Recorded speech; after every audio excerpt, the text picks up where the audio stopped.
I think, first of all, good evening, everyone. I think it's important for every player to be able to adapt their game depending on the different countries that they are in and the different conditions that they are facing.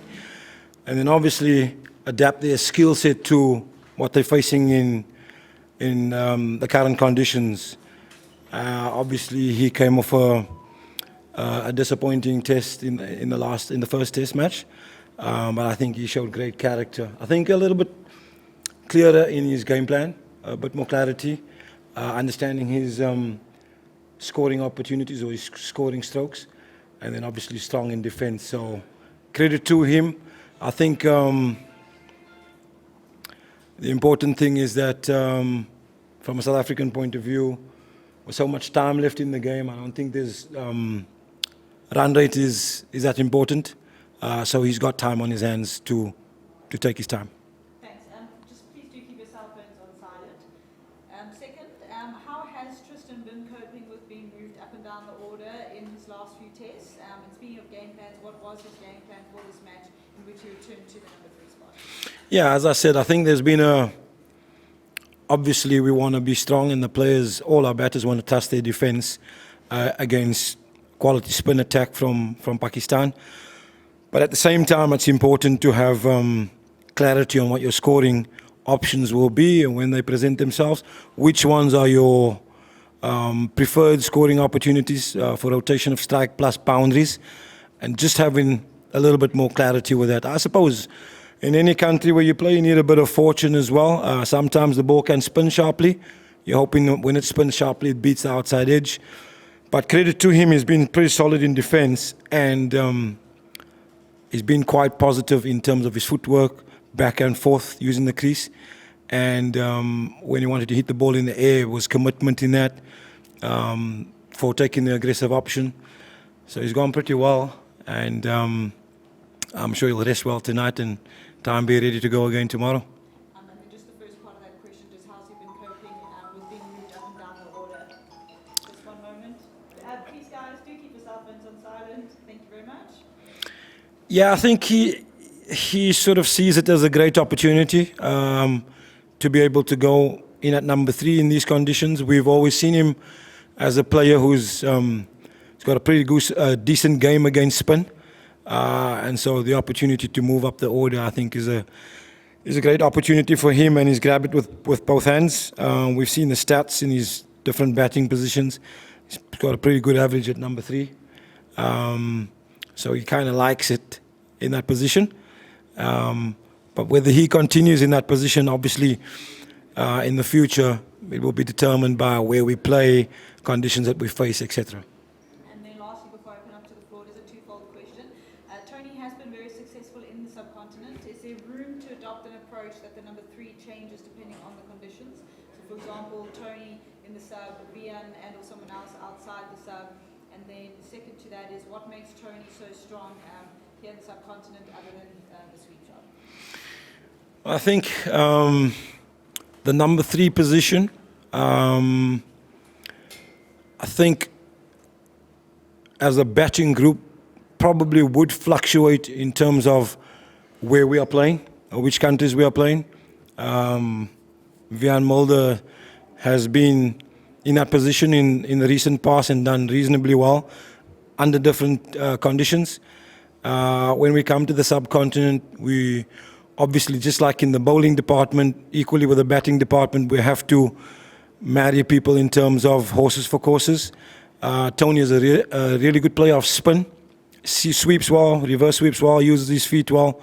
And because he's a good player of spin, we don't necessarily want him to be at number 3. We only have 2 left-handers with Rickleton and De Zorzi in a top order, and then we have Mutusame coming on later on. So ideally, you kind of want to stagger your left-handers in between your right-handers. So at the moment, he's coming in at number 4, which kind of suits us because we have Rickleton at the top, and then at number 4, you have another lefty.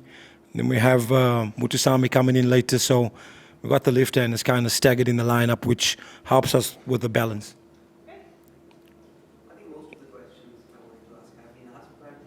With the last half hour and the 2 wickets that fell, do you think that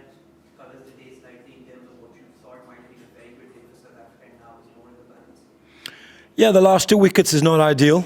But a wicket falling or the partnership being broken with about 25 minutes to go, we know that starting your innings under these circumstances, under these conditions, is probably the hardest part of your innings. And then when you only have 25 minutes to bat, you're probably not certain how much attacking to do or how much defending to do.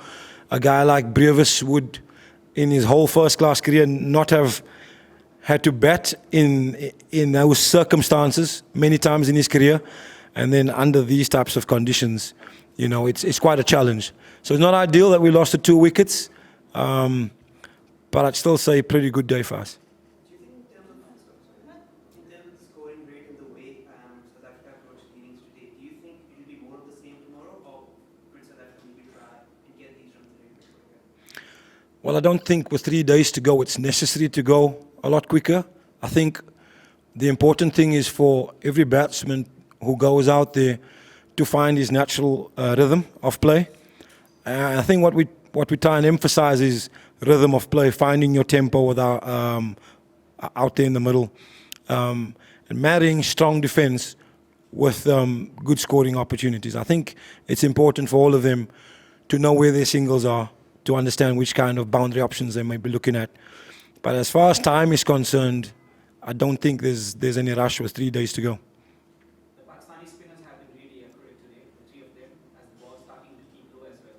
How do you tend to counter that in the morning session without losing wickets in the clumps as we saw in the first test match? Look, I think when balls keep low or balls explode, as a batsman, a lot of the time there's very little you can do about that. What we're talking about in our game plans, in our strategies, to make strong positions. Get yourself in a strong position, and should it be a strong reaction from the surface that gets your wicket, there's not a lot you can do about that. Put yourself in a good position to play defensively, but always having a mindset of scoring or attacking. So first prize is to score runs, second prize is to be in a good, strong defensive position. Coming to this test match and losing the first test for 93 runs and dropping 4 catches and then still restricting Pakistan to less than 350. What's your thought, Pakistan losing 5 wickets in Clutter, 5 for 17 in the first and 5 for 17 in the second? So I think the batting conditions in both test matches have, they're not unplayable, but they are challenging. And we've seen on both teams that if you apply yourself well, if you find rhythm in your batting, then you can score. But we've also seen with both teams that when new batsmen come to the crease, it's tough to start. So if you're facing a bowling attack that's on point, meaning they're quite accurate, when new batsmen are coming to the crease, it can be really difficult for the batters because you're not getting a lot of loose balls, you're not getting a lot of opportunities to rotate the strike, and the bowlers are on top of their game. When bowlers are on top of their game at the start of the innings, of your innings, you can lose a cluster of wickets. But when the batters find rhythm, you can have big partnerships, as we've seen in this game and the previous game. And the second part is a bowler who captured 11 wickets in the first test match, Matsusami, didn't bowl. Yeah, look, I think obviously we had our first choice spinner available. He bowled 42 overs, took 7 wickets. Mutusami, probably by his own admission, would say that he wasn't quite, he didn't start as well as he would have liked. Then we have another 4 bowling options in the team. I thought Marco Jansen and KG Rabada, albeit they didn't pick up a lot of wickets, bowled really well. I think the captain did a pretty good job of rotating his bowlers. We're doing 2 last questions in the front and then we'll try. This is Ashwell Mubarak, Daily Islamabad.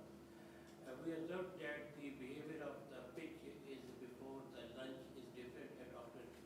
Your bowler Marai took 7 wickets and become the second successful bowler of the South African history.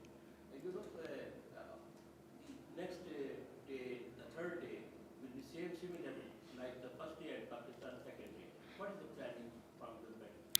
Well, we expect the surface to deteriorate as the pitch did it in Lahore. As the time goes on in the match, we're expecting it to start spinning more and more. So our first innings total obviously becomes very important. Losing the 2 wickets close to the end of play wasn't ideal, but I thought we batted really well. The guys applied themselves really well today. One more big partnership, something close to 100 in terms of a partnership, ideally for this wicket between Stubbs and Verreynne, brings us close to Pakistan's score. And I think the potential is there to possibly get 40, 50 runs ahead. And I think it might not sound a lot, but under these circumstances, it could be a lot, 40, 50 runs. But that's a long way away. I think, to your question, as the time goes on, the pitch will deteriorate more. For us, the most important session is the first session tomorrow morning, to negotiate that first before looking too far ahead. Last question. Coach, how difficult does your job get on a tour like this in terms of preparing your batters psychologically when you know that the pitches are going to be very supportive towards spinners? I think it's a great opportunity. One for me as a coach, because we play a lot of matches in our country or other countries, England, Australia, New Zealand, that's similar to our conditions. And touring the subcontinent is a great challenge for us. In this cycle, we have a lot of test matches in the subcontinent. But these players, we have to give them credit because there's a great appetite for learning, problem solving. When we say problem solving, these are not the types of conditions that we face all the time. And I think to be a successful test match player, you want to be able to conquer a variety of different conditions over your career. And I think if you're able to manage that over the course of your career, you can really distinguish yourself as a great test match player. And like I say, I've got to give credit to our guys that on a daily basis, there's a great appetite for learning and for solving problems that are maybe different problems to what we face at home. And so far, it's going okay.